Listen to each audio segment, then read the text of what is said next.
पांचवें चरण के मतदान में अब कुछ घंटे ही शेष रह गए। इस बीच प्रधानमंत्री नरेंद्र मोदी ने एक नहीं दो बार एबीपी न्यूज से एक्सक्लूसिवली बात करते हुए तमाम तरीके के आरोप विपक्ष पर और खासकर कांग्रेस पार्टी पर लगाए। कांग्रेस खुद अपने मैनिफेस्टो को लेकर के कैसे आगे बढ़ रही है और प्रधानमंत्री का सवालों का जवाब देने के लिए who bigger than this. Principal opposition party के सबसे बड़े पदाधिकारी कांग्रेस पार्टी के नेशनल प्रेसिडेंट मल्लिकार्जुन खड़गे साहब मेरे साथ हैं। सर बहुत बहुत शुक्रिया हमें टाइम देने के लिए। आपका स्केड्यूल बहुत हेक्टिक है मैं जानता हूं, बट फिर भी सर जैसा मैंने आपसे कहा कि आपका यहाँ पर मैंने मुंबई में जो रैली आप लोगों ने की महाविकास अघाड़ी की वो भी देखी, प्रधानमंत्री भी इत्तेफाक से उस समय आए हुए थे। प्रधानमंत्री अभी भी खड़गे साहब दावा कर रहे हैं कि 400 पार इस बार एनडीए जाएगी। आप इसको रियलिस्टिक देखते हैं क्योंकि आप कह रहे हैं कि इस बार प्रधानमंत्री मोदी प्रधानमंत्री नहीं बनेंगे। शुक्र है कि वो 600 पार नहीं बोले, क्योंकि हमारा संविधान में है और हमारे कॉन्स्टिट्यूशन के लिमिटेशन के तहत 543 मेंबर्स की हाउस है हमारे पीपल्स रिप्रेजेंटेटिव एक्ट के तहत और इसके तहत। लेकिन वो उसमें अगर प्रोविजन नहीं है तो भी वो कह रहे हैं कि 400 पार, यानी 543 में 400 पार बोल रहे हैं। वो आंकड़े कहाँ से ला रहे हैं मुझे मालूम नहीं, क्योंकि हर जगह वो घट रहे हैं। कहीं बढ़त एक दो जगह हो सकती है उनकी, लेकिन बाकी के हर जगह तो घट रहे। बढ़त कहाँ है उनकी? कहाँ से 400 लाएंगे मेरे को आप बताइए। इतना झूठ भी नहीं बोलना ना। आपको लगता है प्रधानमंत्री झूठ बोल रहे हैं? क्यों झूठ बोलेंगे सर, वो तो कैंपेन में क्लेम कर रहे हैं ना। झूठ क्यों नहीं बोले, तो आदत है ना, वो आदत से मजबूर है। और 15 लाख बोले थे, दिए क्या? झूठ है सच है? 2 करोड़ नौकरियां देने का झूठ है सच है? किसानों की आमदनी डबल करने का झूठ है सच है? और वो भी ये भी बोल रहे हैं कि कांग्रेस की मैनिफेस्टो, हाँ मैं उस पे आना मुस्लिम लीग की मैनिफेस्टो है बोले। कल बोले कि मार्क्सिस्ट की मैनिफेस्टो है, माओइस्ट की। माओइस्ट की। तो इसका मतलब क्या है कि उनको मुस्लिम लीग एक तरफ दिखता है, एक तरफ माओइस्ट दिखते हैं, एक तरफ, यानी एक वो घबरा गए हैं क्या बोलना, किस वक्त कौन सी चीजें बोलना, ये समझ में नहीं आ रहा। सर उन्होंने आपके मैनिफेस्टो के बारे में एक इंटरव्यू में बोला कि सांप्रदायिक एजेंडा दिखता है आपके मैनिफेस्टो में जिसकी मैंने धज्जियां उड़ा दी हैं। किस विषय पे? रिजर्वेशन के इश्यूज को लेकर के। रिजर्वेशन क्या है? रिजर्वेशन तो हमने लाया, हम उसको प्रोटेक्ट करने के लिए लड़ रहे हैं। और ये आरएसएस सभी ने बोला कि अगर हमको आपने मेजॉरिटी दी, 2/3 मेजॉरिटी दी, 400 दिए, तो हम संविधान को बदलेंगे। ये उन्होंने कहा, हमने कहा। अभी भी प्रोपेगेंडा उनका है। परसों कोई यूपी में बोला अगर हमको मिला तो हम बराबर उसको चेंज करेंगे।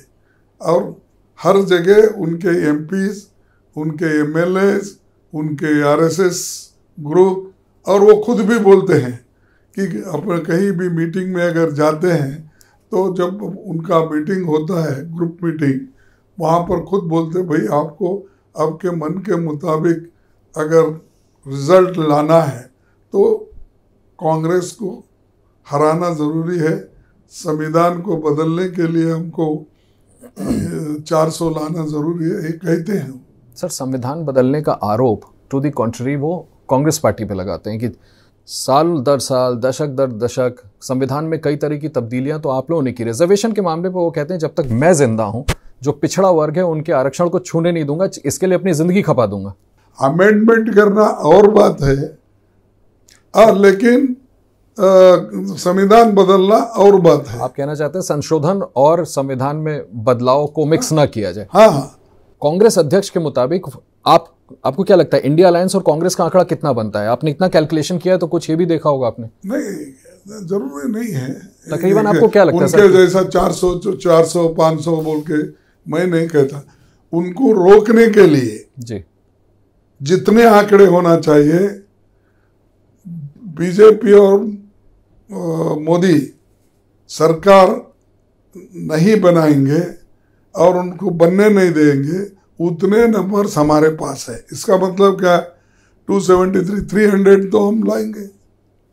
आप कॉन्फिडेंट हैं कि इस बार एनडीए को आप मोदी सरकार अगर रोकना है तो यही आंकड़ा होना चाहिए। नहीं, आप रोक पाएंगे? आपने कहा कि इस बार आप... या मैं तो आपके सामने साफ आंकड़े भी बताया, हर जगह ये जो हम कह रहे हैं, हर स्टेट में घटेगा या बढ़ेगा, आप बोलिए।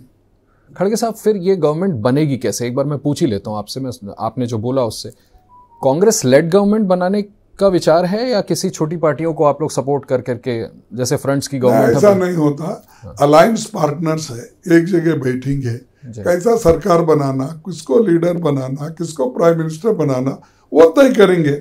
सर, आपने एक बड़ा दिलचस्प ऐलान कर दिया अभी 2 रोज पहले कि 5 किलो नहीं, हमारी सरकार आई तो 10 किलो हम राशन हर गरीब परिवार को देंगे। राहुल गांधी जी ने एक रैली में कहा 8,500 हर महीने महिलाओं के खाते में जाएंगे, खट खट खट। मैं इसलिए दोहरा रहा हूं क्योंकि प्रधानमंत्री ने इस पर कटाक्ष भी किया। मेरा सवाल आपसे ये कि सर, एक तो प्रधानमंत्री के कटाक्ष पे आपका क्या कहना है जो राहुल जी ने कहा, दूसरा क्या आप ये अचीव कर पाएंगे खड़गे साहब? इससे एक्सचेकर पे भार नहीं बनेगा?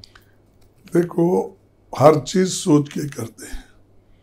हमने अब 16 लाख करोड़ रुपए आप अमीरों का कर्ज माफ कर सकते हो, क्या हम गरीबों के लिए 1 लाख रुपए नहीं खर्च कर सकते? आप बोलिए। और 1 लाख रुपए महिलाओं को देना, यानी 8,500 रुपए मंथली देना, ये कोई यूं ही नहीं बोले हम। हमारे पास जो इनकम है, जो पैसा आने का जरिया है, रेवेन्यूज है, उसके हिसाब से ही हम एक करे हैं। सर, आप लोग जब इन मुद्दों की बात कर रहे हैं और इसी बीच में मंगलसूत्र, घुसपैठिए, मुसलमान, भैंस, मांस मछली, आपको लगता है क्या कांग्रेस के राष्ट्रीय अध्यक्ष को कि चुनाव में ध्रुवीकरण हो सकता है इस बार? देखो, ये उनकी आदत है। एक प्राइम मिनिस्टर स्टेट्समैन के जैसे बिहेवियर करना चाहिए, लेकिन उन्होंने छोटी छोटी बातों को लेके 2 भैंस है तो 1 भैंस दूसरों को देंगे, तुम्हारा घर के एक्सरे करके, तुम्हारे पास सोना है तो आधा सोना लेंगे, और तुम्हारे पास 2 एकड़ जमीन है तो 1 एकड़ दूसरों को देंगे। क्या ये इस देश में कॉन्स्टिट्यूशनल प्रॉपर्टी राइट्स नहीं है? सर, आपने अभी मेरे मूल सवाल का जवाब नहीं दिया। क्या आपको भय है इस बात का कि ध्रुवीकरण हो सकता है, पोलराइजेशन हो सकता है, उसका आपको नुकसान हो जाए? किसका? जिस तरह के बयान मैंने आपको रेफर किया। अरे वो देखिए, पोलराइजेशन करने के लिए मंगलसूत्र की बात करते हैं, पोलराइजेशन करने के लिए जमीन की बात कर रहे हैं, लेकिन ये होने वाला नहीं है ना। कोई आज प्रॉपर्टी राइट मैं बोला, आप सुने नहीं, फंडामेंटल राइट्स में भी ये प्रॉपर्टी राइट आता है।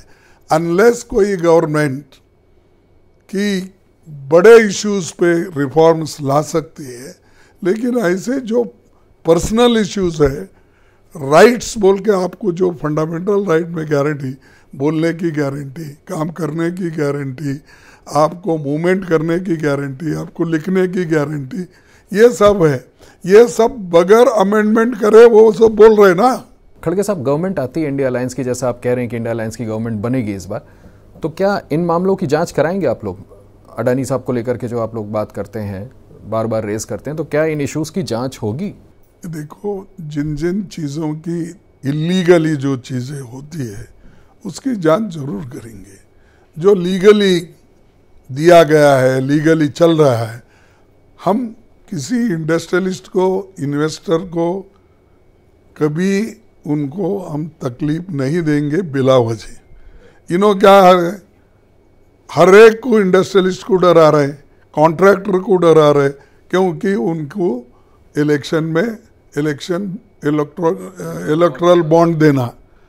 और जिसको मैंने 2, 3, 4 ऐसे केसेस भी हम पढ़े जिनकी आमदनी कम है, प्रॉफिट कम है, लेकिन उन्होंने अपने आमदनी के 100 पट इलेक्ट्रल बॉन्ड दिया है, तो ये कैसा हो सकता है? क्या राहुल गांधी इंडिया अलायंस के पीएम के फेस हैं, क्या वो प्रधानमंत्री बनेंगे अगर आपकी सरकार बनती है? देखो, हमारे को नंबर आने के बाद ये चीज़ें डिसाइड होगी।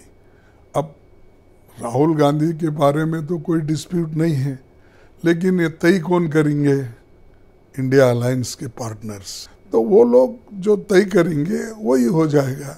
सर, इंडिया अलायंस का कुनबा क्या चुनाव के बाद बढ़ेगा? ममता बनर्जी जी के बयान, मैंने देखा कि आपने उस पर उनके नए बयान को भी रेफर किया, बट ऐसा लगा था कि पहले कह रही थी कि बाहर से समर्थन देंगे, फिर क्लियर किया कि सरकार बनी तो साथ में होंगी। ममता बनर्जी, मायावती जी, क्या कांग्रेस के राष्ट्रीय अध्यक्ष चाहेंगे कि मायावती जी, ममता जी चुनाव के बाद आपके साथ रहें, सरकार बनाने में मदद करें? ये देखो, इस देश में आरएसएस बैक्ड आइडियोलॉजी की जो गवर्नमेंट है बीजेपी, और जो डिक्टेटरशिप की मानसिकता है एक लीडर को, ऐसे लोगों को हटाने के लिए कोई भी अगर हमारी मदद करता है, जरूर उसकी मदद हम लेंगे। मायावती जी को करना चाहिए, बहन जी को आना चाहिए आप लोगों से? देखो, वो नहीं बोलता। जो भी चाहते हैं कि ये डिक्टेटरशिप माइंड वाला है, आरएसएस माइंड वाला है, जो उनकी आइडियोलॉजी दलित, पिछड़े, आदिवासी, गरीब लोग, माइनॉरिटीज, इनके लिए हमेशा वो कुचलने की जो बात करते हैं और धर्म का उपयोग बार बार करते हैं, ऐसे नेता को निकालना ज़रूरी है।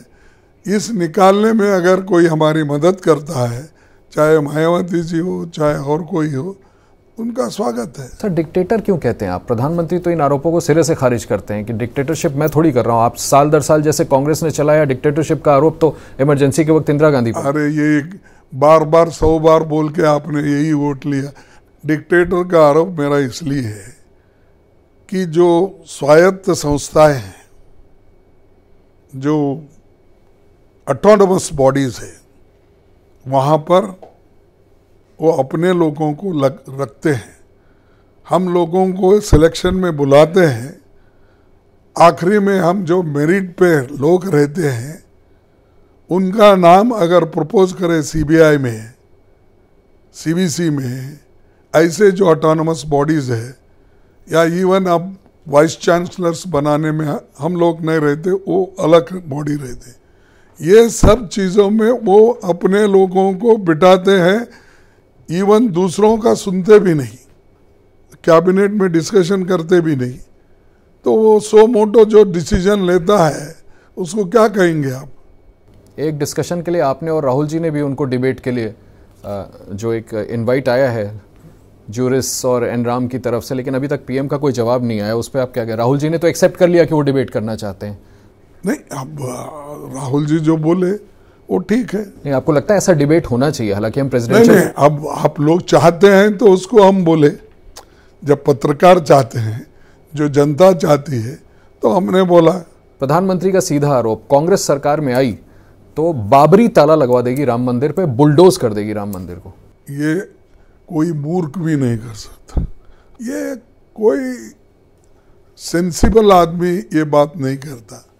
ये वही बात कर सकता है जो उसके पास विजन नहीं, और ऐसा लोगों को डराने का, उनको भ्रमित करने का, देखो बुलडोज़र लगाएंगे, वो बुलडोज़र सरकार तो उनकी है, वो ही लगाए हर जगह। Sir, election commission of India को आपने चिट्ठी लिखी, आप कह रहे हैं इंडिया अलायंस सरकार बनाएगी। आपको ईवीएम्स पे फेथ है कांग्रेस के अध्यक्ष को या नहीं? हम किसी के ऊपर इल्ज़ाम लगाना नहीं चाहते। हम तो ये चाहते कि इलेक्शन कमीशन फेयर काम करे, हमारी इच्छा है, क्योंकि एक संस्था है। हम कोई उसको इंटरफेयर करके मोदी के जैसा डिस्ट्रॉय नहीं करना चाहते, हम उसको मजबूत करना चाहते हैं। तो उसमें अगर वो गलती करते हैं तो सुधारने का काम जनता का होता है। तो वो अगर गलतियां सुधारेंगे नहीं तो आगे आप फिर उसको किस ढंग से सुधार लेंगे। बहुत बहुत शुक्रिया हमसे बात करने के लिए। कांग्रेस के राष्ट्रीय अध्यक्ष मल्लिकार्जुन खड़गे साहब, बीच चुनाव में 5वें चरण का अभी वोटिंग होना बाकी है, उसके पहले तमाम मुद्दों पर बात की और सबसे बड़ी बात कि प्रधानमंत्री के सभी सवालों का जवाब दिया और ये दावा किया है कि इस बार इंडिया अलायंस सरकार बनाएगा।